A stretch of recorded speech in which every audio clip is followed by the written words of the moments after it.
Okay, we're going to talk about the classification of feedstuffs next. We already looked a little bit at this when we started our discussion of the first chapter.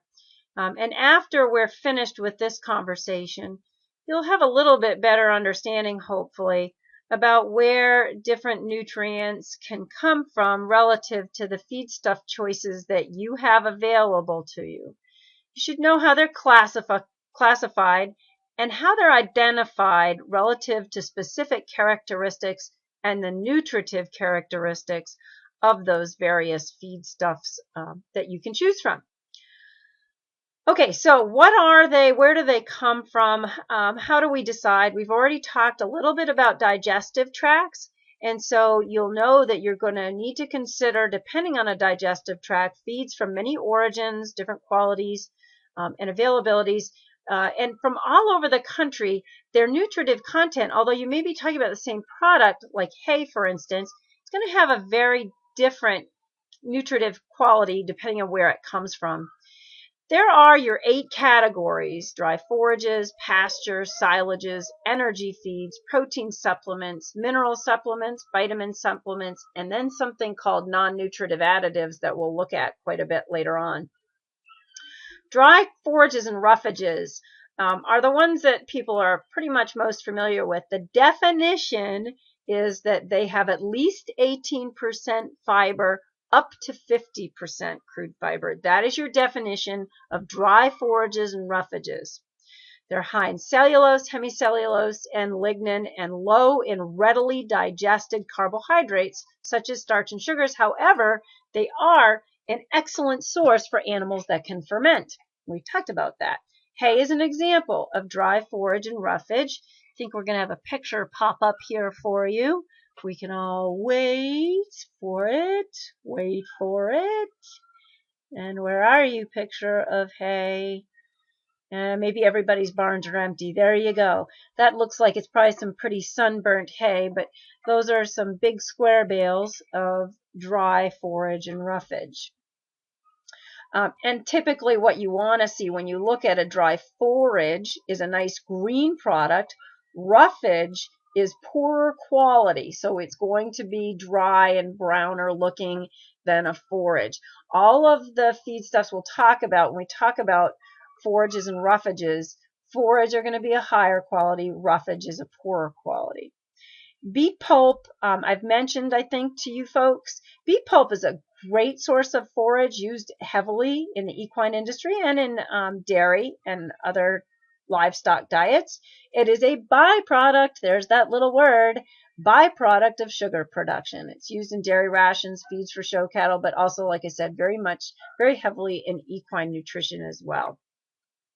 I'm going to look at some other examples of forage feedstuffs. Cottonseed hulls, and there's that byproduct word of the cotton industry. Excellent fiber source. And I want you to really start thinking about this. I mean, byproducts are such a marketing buzzword as a nasty, horrible thing. And as you look at these really great sources of different types of nutrient, I want you to recognize that word byproduct and start thinking really critically about when it's bad, but more importantly, when it's a really great thing. So there's a picture of cottonseed hulls, and they are used in a lot of livestock diets. Second category, pasture range plants and green forages. And these are obvious. You're used to seeing animals roam about beautiful countrysides, grazing. And when they're grazing, they are taking advantage of this particular feedstuff category. And so they typically, the types of grasses we see that provide good nutrition are Bermuda grass, sorghum, Sudan grass, tall grass, prairie species, and wheat pasture. It is the world's most common use of growing forage. We in New England are a little bit short for land availability for this, so maybe we don't get to see it as much as we'd like. Silages, feedstuff category that involves fermentation. Very important that you know that. What is fermentation? It is the process of ensiling plant material under anaerobic, that means no oxygen, anaerobic conditions. That's what produces silage. It is a plant material, a plant, many different plants are used to make silage. under anaerobic conditions in a silo. These are vertical silos, but you can have bunker silos that are made of concrete too. Alrighty, so what are the characteristics? And we'll look at some different types, but typically from these three feeds, these categories, the dry forages, the pastures and range plants, and silages are typically referred to as forage or roughages, very as though they're the same thing. You need to know they're separate, but regardless of which one, if a forage is used for a silage, it is a good quality. If a roughage is used to make silage, it's a bad quality. Same thing with a pasture. If your horse is eating good green grass, that's a forage. If he's eating crusty old dried up stuff, that's a roughage. I think we're going to have some pictures here, and these pictures aren't the greatest, but it gives you a little bit idea. A hay from a fine stem forage of high nutritive value is a wheat straw, but still it matters too when it's harvested. We'll look at that. But wheat straw is roughage. That there you go. You can compare the two. See the fine on the left-hand side? That is a forage, and the thick-stemmed, crusty stuff that they can't get as much nutrition out, that's a roughage. Helpful to remember it. By rougher looking, it's a roughage. If it's nice green, it's a forage. I've got a dog singing in the background for you. That's a little extra entertainment to supplement our dry, foragey lecture. Characteristics of good quality forage include being relatively immature when harvested, so it's harvested earlier than later, and it's green and leafy, has soft, pliable stems, free from mold or mustiness, it's palatable, and free from foreign material. We don't want beer cans in our hay bales. So those are the qualities that make up a nice forage rather than a roughage.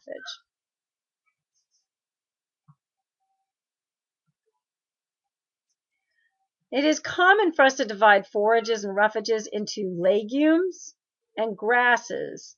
And there are some examples. Legumes are alfalfa, and some other of the legumes are soybeans and clovers. Grasses are familiar prairie grasses, timothy.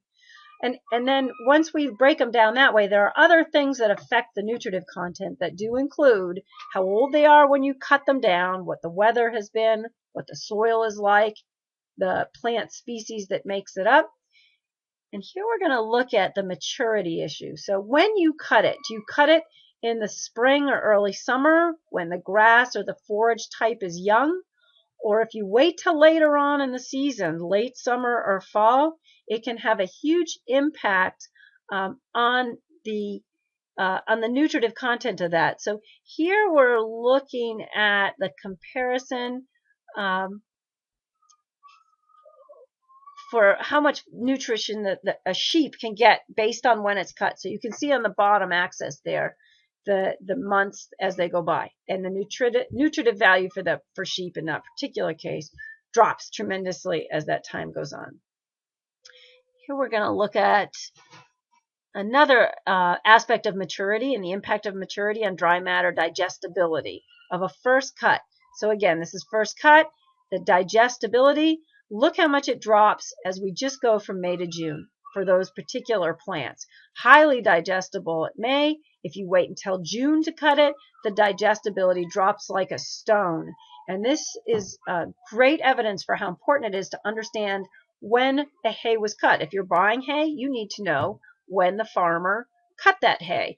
And then have a hay analysis done. And between those two pieces of information, it'll give you a lot of information about how much nutrition is in the hay you're putting in your barn. About this time in the winter, we want nutrition, a lot of nutrition in our hay product. And here is some really great specific information on the different months. If you cut your forage or the animal eats the forage at different times of the year, specifically what kind of nutrition is going to be found in that particular product. You can see the dry matter goes up and the nutrition goes down the longer you wait to cut your forage. Okay, crude protein. Here we'll look at protein, how protein changes as the forage material gets older. And you're going to see the same sort of change with the age of the product relative to when it's cut. Cut early in the spring, lots of protein. Cut later in the fall or into the winter where that's even possible. We certainly couldn't be doing that in New England right now, but your protein drops like a stone. Really important. The bale of hay may look very similar, one cut in the spring, one cut in the late or towards fall, but their nutrient content is going to be very, very different. This one talks about the fiber change with the advancing age of forage, and this is going to go the opposite way. So if we cut a particular plant earlier in the year, in early summer or late spring, it's going to have a decent amount of fiber, but the longer it goes on, it's going to have more and more fiber. Less nutrient content, more fiber. This is good if you're feeding an older animal or a fat animal that doesn't need a lot of energy and you just want to get some fiber through there to keep the digestive tract working. That's good. But if you're feeding an animal that needs nutrition and needs energy, that's not going to be so good. This is going to talk about the phosphorus availability. And when we look at building rations, you'll understand more the importance of understanding how much phosphorus is in the diet. It is a very important part of balancing rations. And in this case, this shows as well that this is another nutrient that drops during the course of a year. So the earlier you harvest your forage, the more phosphorus you're going to find in it. The longer it weathers in the field, the less phosphorus. And here's calcium. And this is calcium and phosphorus ratio is a really important part of calculating equine rations. Most rations will just look at forage phosphorus content, but for equine ration planning, we're going to need to do both. And look at that. It's a little bit of a mix. That will initially go up as the year goes on. You'll build some calcium in your forage.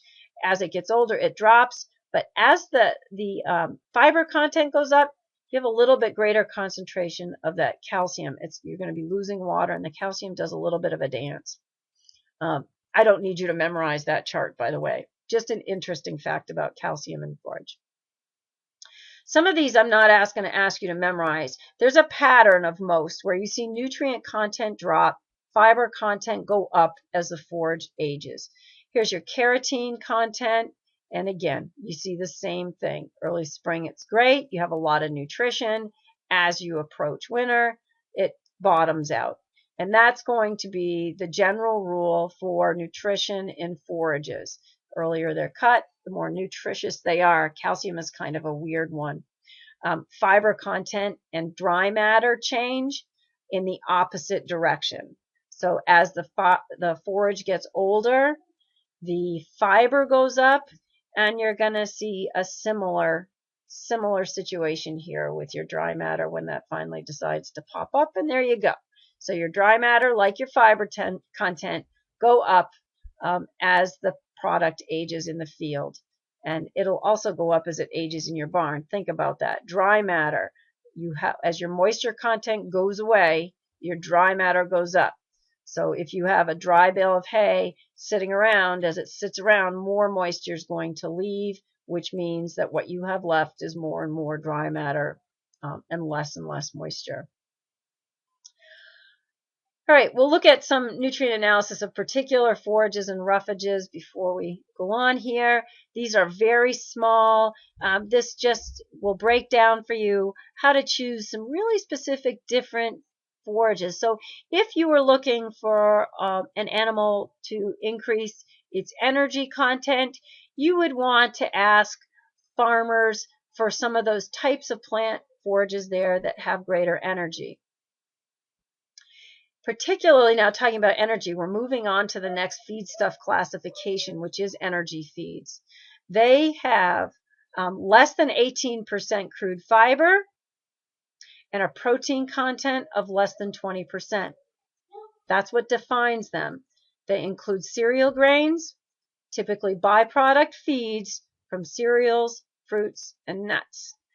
So when we talk about energy feeds, in diet production, this is what we're looking at. Corn is the most common feed grain in the United States. We've talked about that. The picture of the corn that's going to pop up is one that is steam flaked. Corn is used in many different formats. You probably purchased corn in some form or another, on the cob, whole corn, cracked corn. This is flaked corn. It means it's been crushed. The corn kernel has been steamed so that it makes that corn shell easier to break down, the lignin shell, and then it's crushed, which again is an additional processing that makes it more digestible. Here's a picture of grain sorghum. It's an excellent energy feed that's grown in the drier parts of the United States. So depending on where you are in this country, you'll have availability of different types of energy feeds. This is one that you're not likely going to run into the grain store around here and find, but it is used in the production of different kinds of livestock feeds. Grain sorghum. You can hear that dog talking to you still. He doesn't like me sitting here talking and making this video. I should be taking him outside. Wheat shorts. It's an energy feed that's also a byproduct feed. Some of these have various levels of energy available to them. Because it says it has lower energy, doesn't make it bad. It makes it a choice that may be appropriate for an animal that needs less energy. And energy translates into fat. If we feed too much energy to animals that don't need it, they're going to get fat. And that is an important concept. We tend to want to buy what we think of as best feeds for animals. And when we look at different types of energies, they are not necessarily good for animals that already have weight issues. The next feedstuff classification is protein supplements, and they include feeds from 3 major sources. And they include plant origin, animal origin, or what we call non-protein nitrogen sources. We are going to focus in this class largely on plant origin and animal origin. The protein feeds of the plant origin are primarily derived as an end product of the extraction of the oil from seeds, and those are called oil seeds. You use those like black sunflower seeds produce sunflower seed oil. We like that, to use that in our diet. And by the way, because that's become so popular, it's driven the price up for livestock products as well. Whole soybeans are used as a protein supplement. They are, again, processed to remove their oil, which is used in human diets, and the remaining soybean meal, which means the moisture removed, and what's left is a meal. And that's true of all meals, by the way. A definition: chicken meal, chicken with the water removed. Not a bad thing, just means the water's removed. We've seen cottonseed already as a fiber source. It is also a protein supplement once the oil is removed. So many of these byproducts are used for more than one purpose. So if you see it, it doesn't necessarily mean one thing. It can have multiple value in a ration. So there's your cottonseed meal. Again, a meal. The moisture's removed, whether it's the oil or water, it means that it is the dry product left after all moisture is removed. Meal. Lamb meal and dog food. Lamb with the moisture removed. Not an evil thing. Just means the water's removed. Blood meal. This is an excellent source of protein, and I know it probably grosses some people out, but this is an animal origin protein supplement, and it is used very heavily. It's used in the dairy industry. If we get over to UNH, we'll look at their blood meal there so you can see what it looks like. Most important are meat meal, bone meal, and blood meal protein supplements. These are the ones that are used most heavily, and that's just exactly what blood meal looks like right there.